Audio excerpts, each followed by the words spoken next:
What up, guys? Welcome to the Son of Wonder. Guardians of the Galaxy Volume 3 is coming very soon, so in preparation for GOTG3, I thought I would do my Guardians of the Galaxy Volume 2 review, so let's conversationalize.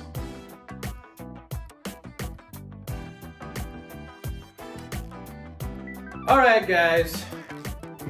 I'm just gonna give it to you straight. I don't like this movie. I really don't. I've heard that it is a very unpopular opinion, but I do not like this film.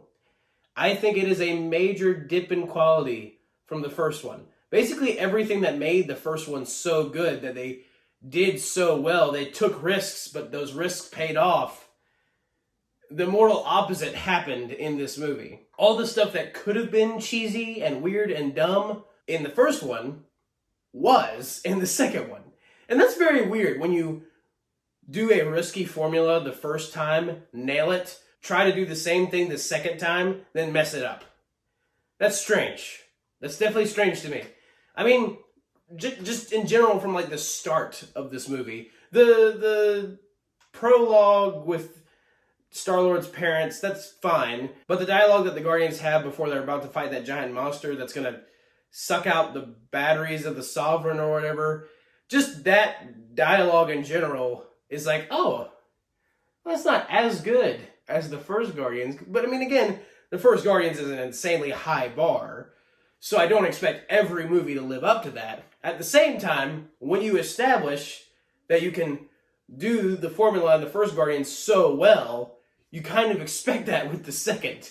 But for the first 15 minutes of this movie especially, it is probably some of the worst the MCU has had to offer. And I think the reason is because even though the Guardians in the first movie were still all very jerkish to each other, they still had that endearing likability and that quality to them. The first 15 minutes of this movie, and generally most of the film, everybody is either just a jerk or an idiot. And that does not make the characters likable at all. Everybody's being mean to one another, talking about how stupid the other person is, blah, blah, blah. And it also is kind of inconsistent with, at the end of the first Guardians movie, they seem to trust each other a lot more, enjoy each other's company, consider one another family. It has this nice wholesome ending at the end of the first one, and then you start this one and everybody's just being really mean to one another. It's not enjoyable to see. It's just like, oh, well, I don't know if I want to spend the next 2 hours just watching a bunch of people just be mean to one another and not really be that funny. They do kick some of the classic Guardians humor into the film. I would say, again, after the first 15 minutes, like Drax and Mantis, when Mantis shows up, there's some funny stuff with them. But in general, the likability of the characters is definitely down in this movie. But that by far is not the main problem. Another major problem of this movie is the villain. Listen. Ego. I love Kurt Russell. I think Kurt Russell is awesome. But Ego just doesn't do it for me. And I think that's just because, well, first of all, he's not a villain for most of the film until the end. And that's not really the way you do your main bad guy. Second of all, in the first Guardians, you had the proper threat of Ronan wanting to slaughter the entire planet of Xandar. That was a clear and present danger, yes, I'm making a movie reference there, in that film, and you knew what Ronan wanted, and you knew that it was really bad and that the Guardians needed to stop it.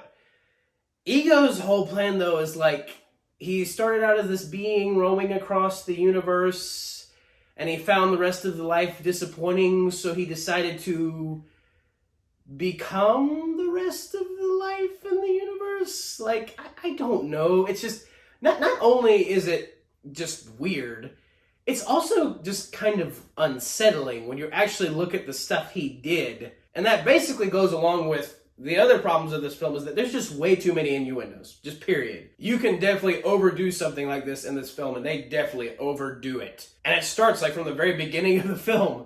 And throughout, you just have these jokes about bodily stuff and whatnot, and it's not really funny. It's just kind of off-putting. And that carries over to Ego's plan in general of like, he had a bunch of children, but he destroyed them all because none of them fit the bill. They needed to be his equals so he can power the rest of the universe. He planted himself on, and he needed Star-Lord for that. I don't know. It's all so weird and wrong. It's just really just wrong. And it's also frustrating because they set up that interesting idea in the first movie of who exactly is Star-Lord's father.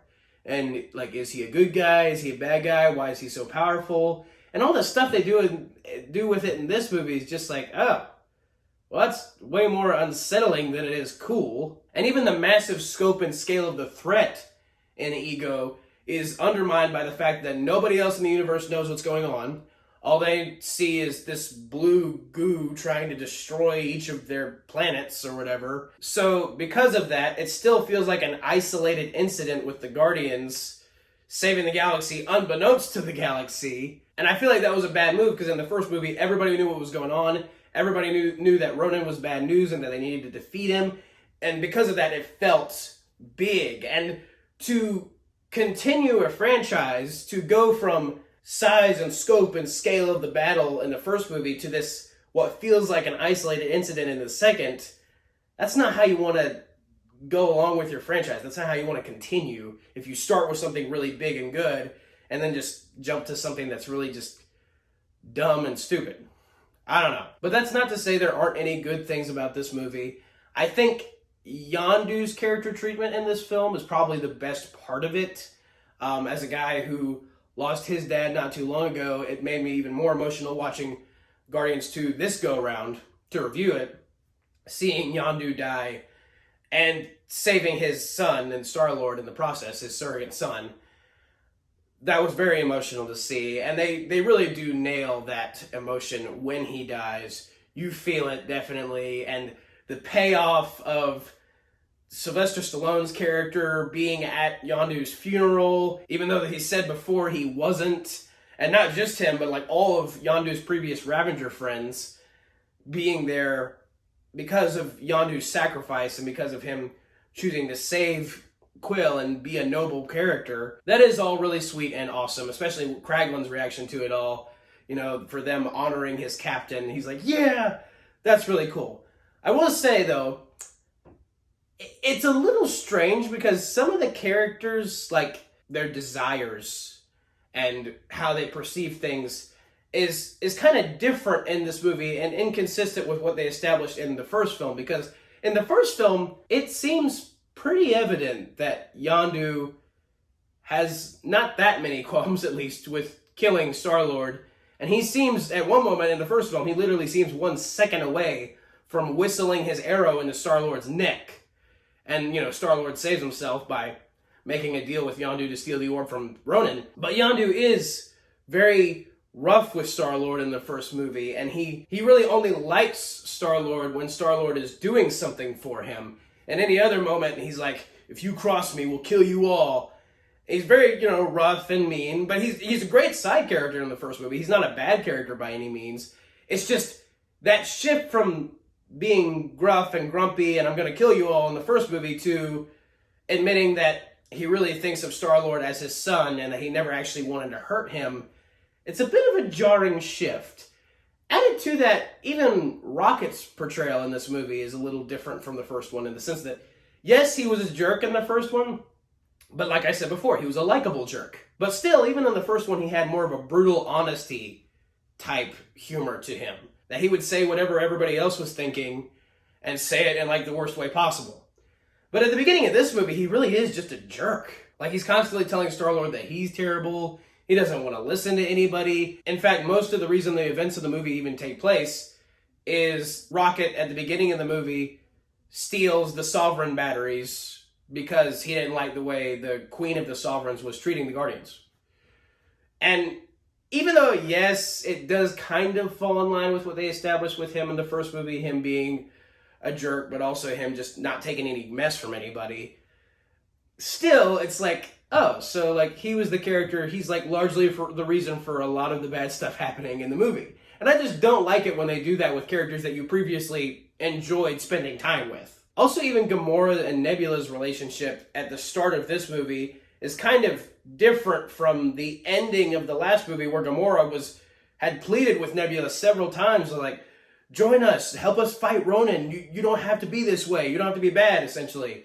And Nebula refuses, but Gamora starts off this movie with telling Nebula, like, I hate you and all I care about is getting your bounty and all that. And I'm just like, it's funny, you seem really adamant about getting her to join the good side before.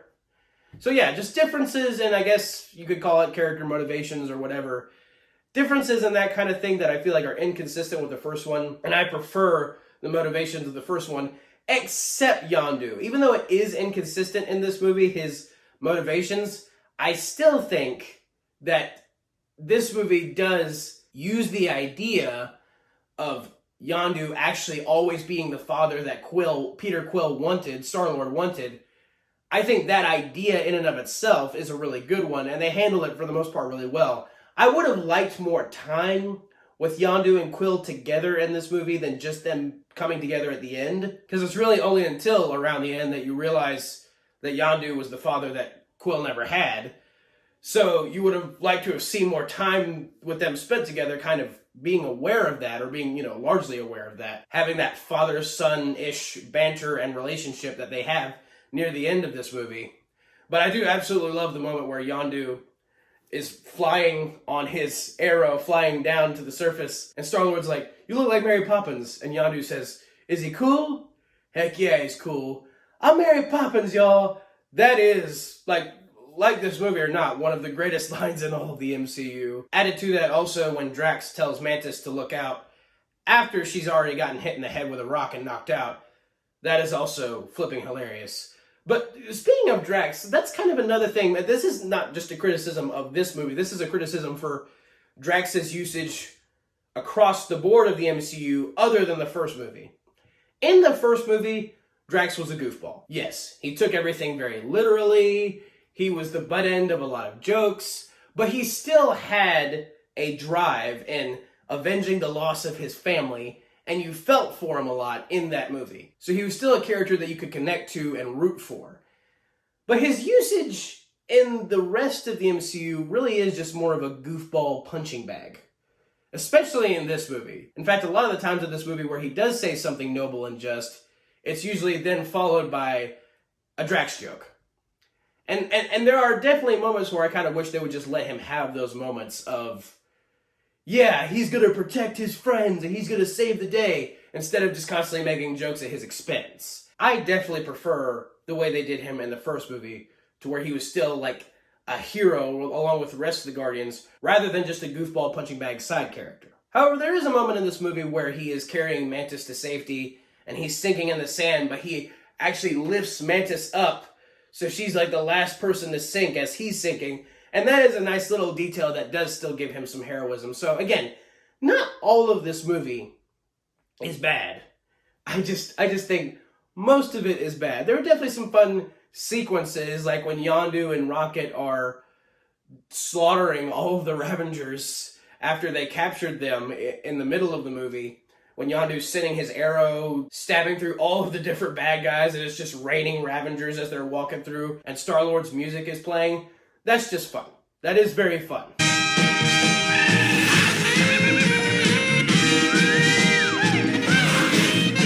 And I do think that even though most of the movie was a rocky ride, the ending, it does come together in the ending as much as it can for this movie. Yondu's death really makes it, you feel the weight of it, you feel the stakes because of his death. Even like the resolve of all the characters afterward, how Rocket kind of realizes what he did was wrong. Gamora and Nebula become more connected as sisters, realizing that, it was really Thanos was the villain. It was never really that they should have hated each other. Thanos was the guy who was torturing both Nebula and Gamora. And even Gamora finally admitting to Star-Lord that there is an unspoken thing and that they do actually have a romantic connection. Drax telling Mantis she's beautiful on the inside. I like all that stuff.